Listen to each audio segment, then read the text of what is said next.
Allez, nos invités sont là pour la suite de Regard croisé. On va parler de ce gouvernement resserré en Côte d'Ivoire au lendemain de sa reconduction à la primature. Patrick Jérôme Achi, le Premier ministre, a dévoilé la composition de son équipe. Le nombre de ministres est resserré comme le souhaitait le président Alassane Dramane Ouattara, mais les titulaires des portefeuilles changent peu.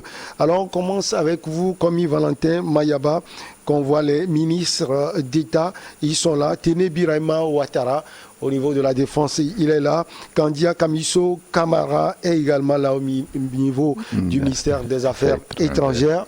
Beaucoup de choses n'ont pas bougé. Ah oui, beaucoup de choses n'ont pas bougé, mais il faut noter aussi qu'il y a un petit changement. C'est-à-dire qu'on parle du petit changement, c'est le fait que ce gouvernement de 41 personnes précédemment, qui est revenu à 32, je crois bien, pour raison et les choses, comment on appelle dans l'esprit, les conjonctures économique. Je crois que Ouattara est en train de surfer sur cette base-là pour préparer très tranquillement sa retraite politique. Enfin, quand je parle de sa retraite politique, on ne finit pas la politique, mais pour passer la main à autre personne. Ici, quand vous voyez la nomination du vice-président, du président et puis Achi qui a été reconduit, ça prouve qu'il y a quand même quelque chose véritablement qui est en train de changer dans ce pays-là. Donc, les portefeuilles clés, comme on l'a dit, la défense, communication, la sécurité et affaires étrangères, l'agriculture, et puis c'est des hommes proches de Ouattara. Ouais. Et donc, ici, notez véritablement qu'il est en train de mettre ses tirs autour de lui et pour quand même que, même qu'il soit là, qu'il ne soit pas là, que sa gouvernance continue. Donc, c'est ce que nous voyons visiblement. C'est vrai qu'il ne s'est pas encore prononcé par rapport en 2025, puisque 2025 est encore loin. Mais pour un aviseur politique, il peut comprendre que c'est difficile quand même de pouvoir encore se prononcer sur un énième mandat par rapport... Et après, éventuellement changer. Voilà, non. Le choix déjà de Méliès se connaît, le gouverneur, j'allais dire, voilà, de la BCAO. La BCAO, vraiment, le vice-président, en camp de vacances, connaissait les prérogatives qui lui sont dévolues. Et quand le président n'est plus, c'est lui qui prend la présidence. En cas de vacances, c'est lui qui prend tout ça là. Je crois que c'est des innovations dans ce pays-là. Après 2 ans, quand il a attendu, c'est petitement qu'il est en train d'avancer, qu'il est en train de mettre sa mélodie devant pour faire avancer tout le peuple ivoirien. Mais quand même, je ne manque pas de lui jeter des fleurs, parce que c'est vrai, quoi qu'on dise aujourd'hui, Ouattara, si n'était été sa modification constitutionnelle à la tête pour se représenter, en train de changer quand même la physionomie de la Côte d'Ivoire, soit quoi il faut le dire. Mais il est un animal politique rusé, il est un animal politique rusé parce que tous ces détracteurs qui pouvaient quand même lui faire blocus autour sont restés quand même noyés quelque part. Aujourd'hui, quand on prenait le parti de Gbagbo qui n'est pratiquement pas existant, c'est vrai que Gbagbo, à mon avis, c'est mon simple, à mon humble avis, divisé. Divisé aujourd'hui, qui ne se retrouve pas, les ténors pratiquement, quand vous voyez le FPI, je parle de FPI, PDCI, qui avec Henri Konan Bédié qui a fait l'alliance et tout, je crois qu'il est en train de surfer sur un gouvernement de ce genre pour pouvoir asseoir sa politique qu'il a dessinée depuis pratiquement des décennies. Mais bon, on attend de voir avec cette nouvelle équipe qui est mise en place. On va voir, je crois que les lignes vont bouger pour que la Côte d'Ivoire puisse quand même se retrouver dans toute sa dimension, parce que tout le monde attend, puisque aujourd'hui même tout ce qui concerne l'Afrique, on parle de Ouattara. Ouattara est devenu, quoi qu'on dise aujourd'hui, parmi les chefs d'État africains, un des chefs d'État qui a quand même une suprématie et qui a sa voix porte au niveau de la métropole. Et donc tout est jeté à lui. Je crois qu'il est en train de vouloir donner quand même une retraite paisible pour que tout ce qu'il a semé ne puisse pas lui être rattrapé au niveau de son pays et tout. Je crois que c'est important de le faire. C'est pourquoi je dis que par rapport à sa visée politique, par rapport à son opinion, par rapport à son mode de fonctionnement au niveau de la politique, je crois que il a quand même du pain sur la planche pour pouvoir parvenir à tous ses besoins. Le général Vagondo Diomandé est là au niveau de la sécurité du pays. Ce sont des proches comme les autres, comme des proches du président Ouattara.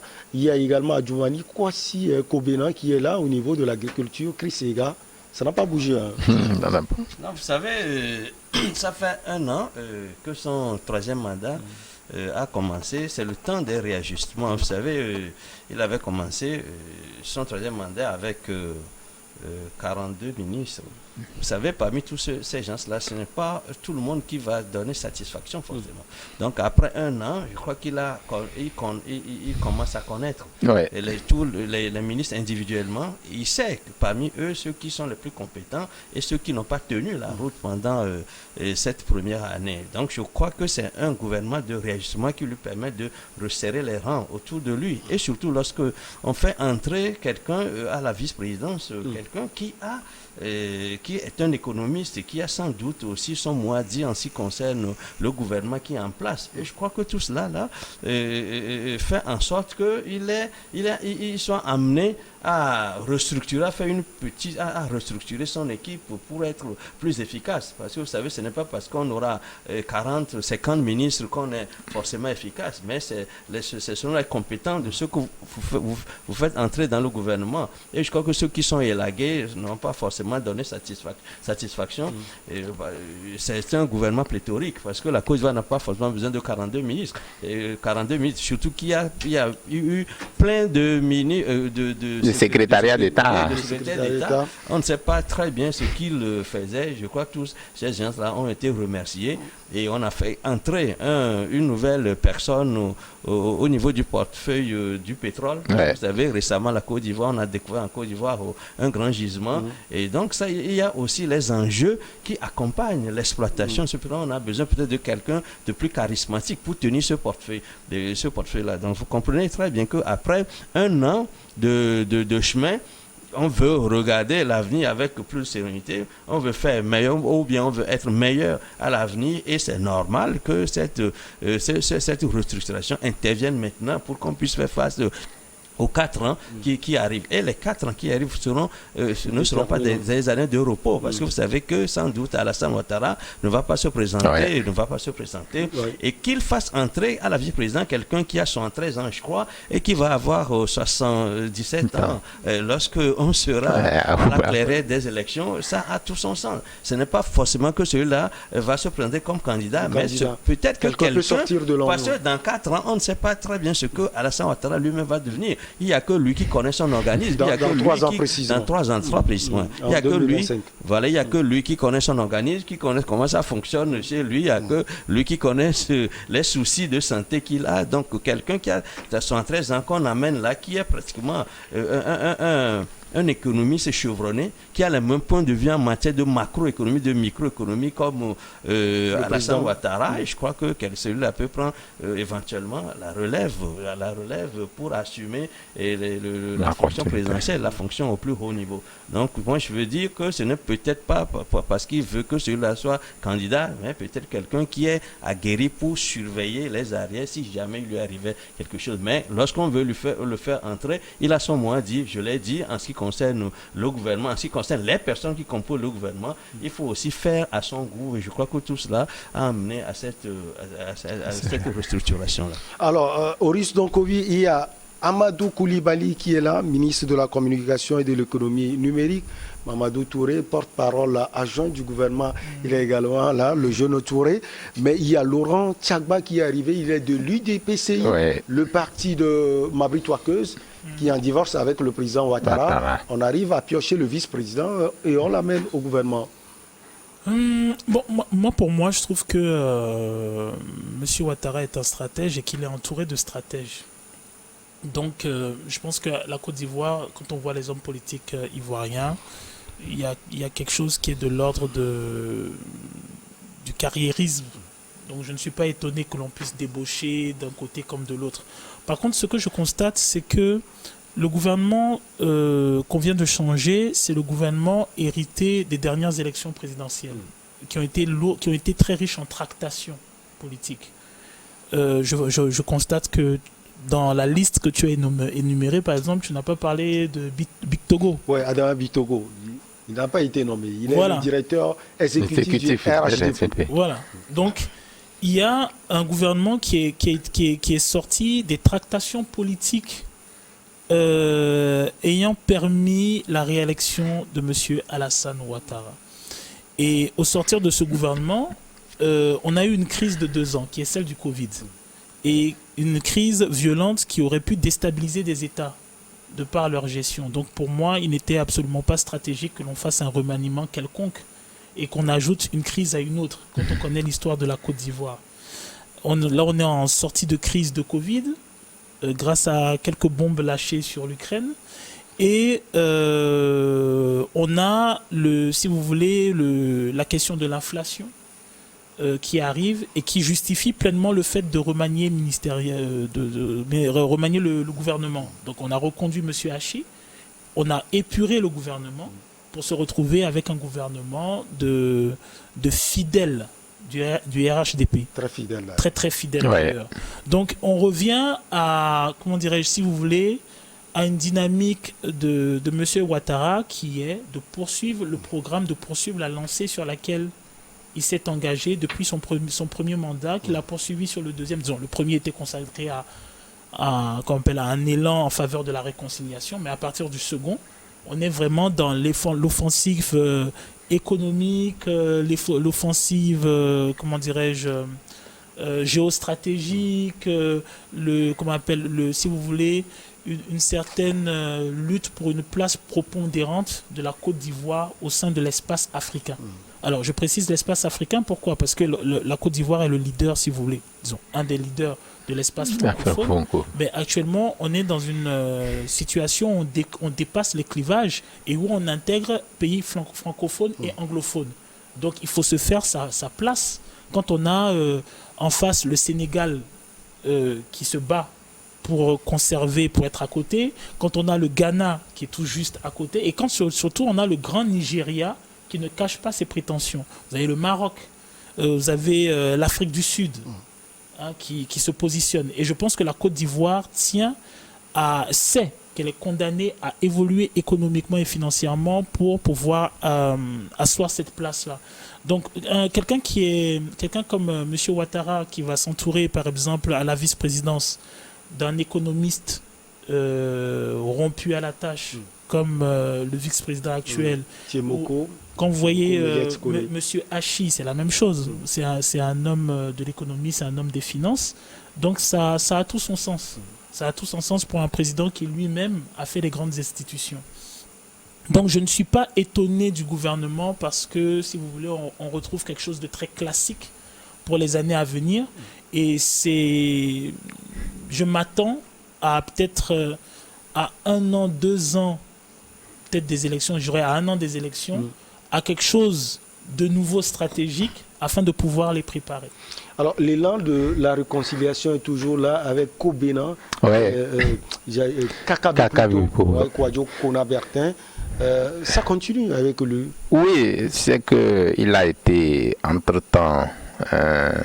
il a été, comment le dire, il a été l'adversaire. Oui, non, pas l'adversaire. Tu sais qu'il a un truc qui par rapport par rapport à cette femme. Voilà, justement, qui était par rapport à la violence. Enfin, je crois que il parle de viol, non? Oui, voilà, justement, agression sexuelle qui le poursuivait. Aujourd'hui, c'est vrai qu'il a été reconduit. C'est vrai que c'est monsieur ardu, il a quand même fait de ce ministère un credo. Et aujourd'hui, c'est vrai, comme l'a dit Horus, Ouattara en train de vouloir donner des cartes blanches pour pouvoir dire que c'est vrai, il va passer la main à autrui, mais d'une façon stratégique. C'est-à-dire que ça ne va pas se faire constater comme les gens le pensaient. C'est vrai, ce gouvernement, c'est un gouvernement très serré et qui a un gouvernement de mission, il faut l'appeler comme ça. C'est un gouvernement de mission parce que Ouattara, dans 3 ans, il y aurait des élections. personne ne connaît les prétentions de Ouattara. On ne sait pas s'il va se présenter, il va passer la main, mais je l'ai dit tantôt, même s'il advenait qu'ils disent non, puisque avec la modification constitutionnelle, il peut se présenter. Hein. Donc ça, la Constitution lui permet, voilà, avec la nouvelle Constitution, il a encore 2 mandats. Donc personne quand même aujourd'hui ne peut lire dans la tête de Ouattara pour dire s'il va se présenter, il va passer la main à autrui. Mais visiblement, avec ce remaniement qu'il vient de faire, ça prouve... il lui reste un mandat après oui, non, il lui reste un mandat, il vient de finir un, il lui reste un. C'est-à-dire qu'en 25, il finit en 30, je crois, en 2030. Donc c'est fini, il finit en 2030. S'il n'y a plus de modification constitutionnelle. Donc ici, ce qui est intéressant de noter, c'est qu'avec ce gouvernement très resserré, ça prouve que Ouattara est en train de jouer sur certaines cartes, je le disais tantôt, par rapport à tous les précédents. Parce que quand vous prenez le cas Gbagbo, qui a été à la CPI, qui a été blanchi, maintenant à qui? C'est-à-dire que finalement, qui est l'auteur de tout ce qui s'est passé en 2011. Donc, tout ça là, il faut quand même penser à tout. Vous voulez dire qu'il prépare son après? Oui, il prépare son après. Il partira, mais il ne partira pas. C'est-à-dire que dans l'ombre, il va créer peut-être une équipe qui va essayer de travailler. C'est sous Ouattara que tout se fera. Donc, je crois que c'est un fin stratège et qu'avec tout ce qui est en train de déballer, que vous regardez un peu avec comment l'appelle-t-on, il a dû faire la fusion de certains ministères pour peut-être mettre à l'actif de la conjoncture économique et tout. Donc, je crois qu'aujourd'hui, c'est les fidèles qui entourent Ouattara et avec ces hommes de confiance, justement, il faut les appeler comme ça, c'est les hommes de confiance de Ouattara. Ceux qui sont actuellement les ministres, il y a 3 ministres d'État, je crois, 3 ministres d'État. Affaires étrangères, voilà. Et agriculture. Et quand vous prenez le directeur, je crois, de Canal Plus Côte d'Ivoire, qui a été nommé à la tête de la culture, je crois bien. Et donc, oui, qui a été nommé à la tête de la culture. Je crois qu'aujourd'hui, il est en train de propulser une nouvelle dynamique au sein de l'exécutif pour pouvoir donner des cartes blanches. Mais il faut attendre parce que les Ivoiriens ne sont pas comme les autres peuples. Hein. Aujourd'hui, ils semblent mettre quand même des balises, mais l'Ivoirien n'est pas comme, je ne peux pas appeler les noms, mais l'Ivoirien... Il n'est pas maîtrisé, l'Ivoirien d'avant, il n'est pas dupe. Hein. L'Ivoirien n'est pas dupe. Hein. Il est clairvoyant, il agit selon les situations. Et je pense qu'avec tout ce que Ouattara est en train de faire, les gens sont en train de le lire. C'est-à-dire les Ivoiriens sont en train de lire Ouattara. Et donc, on attend de voir, c'est un jeu de méli-mélo, on verra bien ce que ça va donner. Avant de retrouver Chris, vous voulez juste ajouter un petit truc. Je pense que au niveau des hommes politiques africains, disons des hommes politiques ivoiriens plutôt, il y a 2 types de générations. Il y a la génération qui a connu le pouvoir Houphouët-Boigny et la génération qui était trop petite pour savoir ce qu'elle était vraiment. Et je pense qu'au niveau de cette classe politique qui a connu, qui a subi le régime Houphouët-Boigny, il y a ce que moi j'appellerais le complexe Houphouët-Boigny. C'est le complexe de pouvoir réussir à développer économiquement la Côte d'Ivoire comme Houphouët-Boigny l'a fait. Donc on sent chez tous les acteurs politiques qui vont succéder à la présidence de Houphouët-Boigny l'envie de pouvoir développer la Côte d'Ivoire à la même hauteur. Et c'est ce que Ouattara est en train de faire. Vous allez voir ça ce sentiment chez le président Gbagbo, même si après il s'inscrit beaucoup dans une libération du couple franco-africain. Vous allez voir ça dans les frustrations de Henri Konan Bédié quand il prend le pouvoir. Vous allez voir ça chez Robert Guéhi lorsqu'il fait son coup d'État. Vous allez voir ça chez Alassane Ouattara. Et vous allez voir ça même dans les grandes constructions qu'on va élaborer à Abidjan, dans les restructurations à l'intérieur du pays, ainsi de suite. On sent que on veut laisser des choses qui vont passer à la pérennité et qui vont pouvoir permettre à ces acteurs de dire voilà ce que j'ai laissé. Le petit point, vous avez remarqué le même constat au niveau du Sénégal, où par exemple Abdoulaye Wade va laisser la statue monumentale qui est devenue un point touristique connu maintenant, où on sent qu'il y a cette volonté de rester dans l'histoire comme a pu rester dans l'histoire à Léopold Sédar Senghor, qui d'ailleurs il a côtoyé à une époque. Autour du président aussi, on a des dames qui sont reconduites. Chris Ega, Maria Toukone, et au niveau de l'alphabétisation, Niele Kaba au niveau du développement, Désiré Oluto au niveau de la fonction publique. On a déjà parlé de Kandia Kamara ministre d'État, ministre des Affaires étrangères.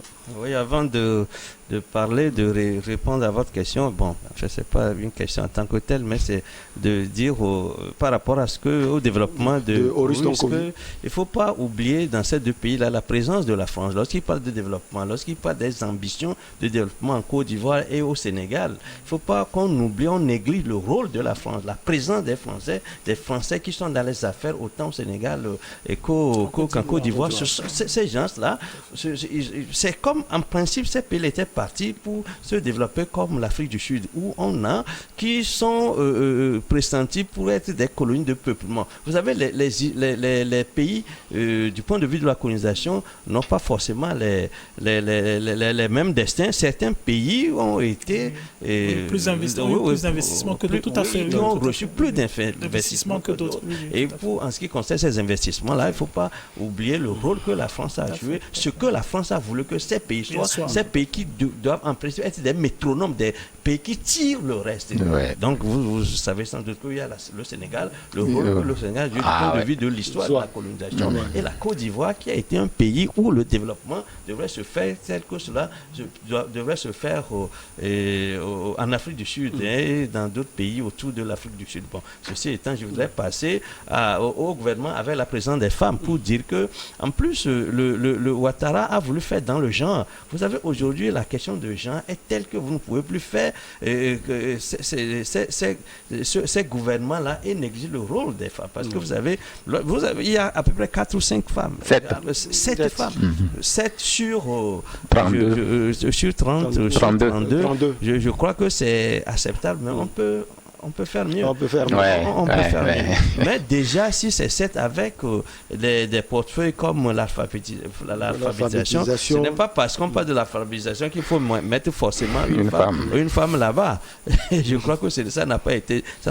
Mais il y a aussi le développement, il y a les affaires étrangères, il y a la fonction publique. Ce sont des portefeuilles de grands portefeuilles. De grands portefeuilles aussi. On ne peut pas dire que c'est des femmes qui sont admises au gouvernement pour servir seulement la question genre, mais je crois que celles-là qui sont admises au niveau de ces portefeuilles, c'est des femmes qui ont déjà fait leurs preuves. C'est des femmes qui sont dans ce rail-là depuis quelque temps, dont on connaît les compétences et on espère qu'elles vont faire du bon boulot. Bon, maintenant, on sait que lorsqu'il y a les femmes ailleurs, c'est les maris qui sont derrière elles. Donc, Ouattara ne se dit pas que forcément il n'y a que ces femmes-là qu'on va admettre, mais les femmes-là vont créer des effets d'entraînement. Et je ne dirais pas, on ne pense pas encore aux élections parce qu'il reste que 3 ans, un peu plus de 3 ans, bien 3 ans. 3 ans et demi. 3 ans. Il reste encore 3 ans. Donc, je ne crois pas que le gouvernement qui est formé aujourd'hui, c'est un gouvernement qui a vu sur les élections à venir, je l'ai dit tout à l'heure, après un court chemin, depuis les dernières élections, on doit faire des restructurations, une restructuration, parce qu'on connaît mieux les ministres aujourd'hui que par le passé. Sans doute qu'il y en a parmi eux qui n'ont pas donné satisfaction. C'est un gouvernement on a dépouillé plutôt le gouvernement. Parce que lorsqu'on dit que les gros sont restés, je crois qu'on a dépouillé le gouvernement pour le rendre un peu léger, le rendre plus travailleur, le rendre moins lourd, surtout le débarrasser de ceux qui ont fait, qui l'ont accompagné jusqu'ici et qui n'ont pas forcément fait de bons rendements. Il faut dépouiller le gouvernement de ces gens-là pour qu'il soit plus léger et pour qu'on ne conserve que ceux qui ont la tête à l'emploi. Je crois que cela est très important. Il ne faut pas qu'à cause du népotisme, on se dit que non, parce que tel... Et puis de la géopolitique, on peut se dire que tel est du nord, tel est du sud, tel est...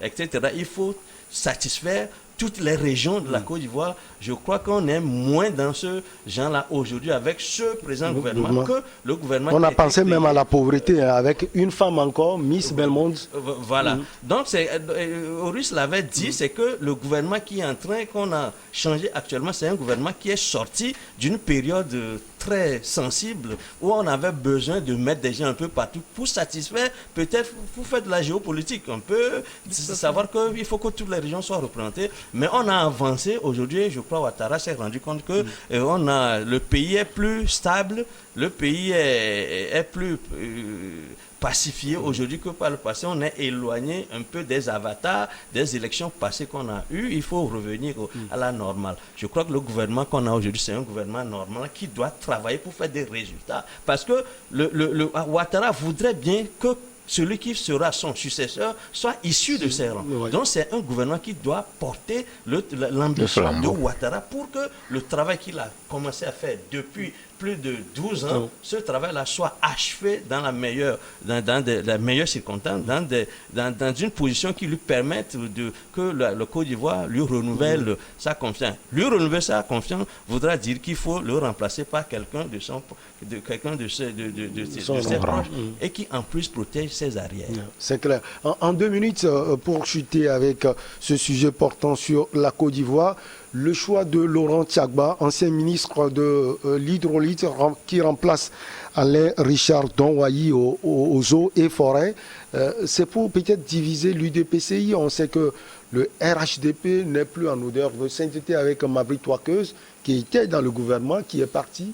On prend son vice-président et on le met dans le gouvernement. Bon, je pense que ce que nous a montré la politique ivoirienne et plus largement la politique africaine, on le voit même tout juste à côté en Guinée, c'est que les alliances sont d'une fragilité extrême. Et cela se comprend parce que le problème avec les partis politiques africains, c'est qu'ils ne s'appuient pas sur une idéologie. Ils ne s'appuient pas sur un programme bien construit. L'idée est de faire sauter celui qui est au pouvoir. Mais après, si on demande...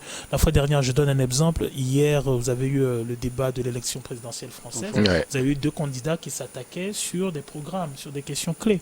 Donc, le programme en lui-même, il est, si vous voulez, l'entité du parti.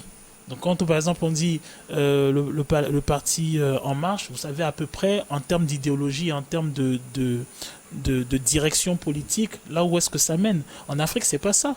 Lorsque vous dites RHDP, qu'est-ce que cela contient? Tout ce que on sait, c'est que le RHDP est le prolongement d'un homme qui est M. Alassane Ouattara. Ouais. Et maintenant, quelle est son idéologie politique, quelles sont ses projections, et ainsi de suite. On sait que voilà, c'est un libéral, c'est un ultralibéral.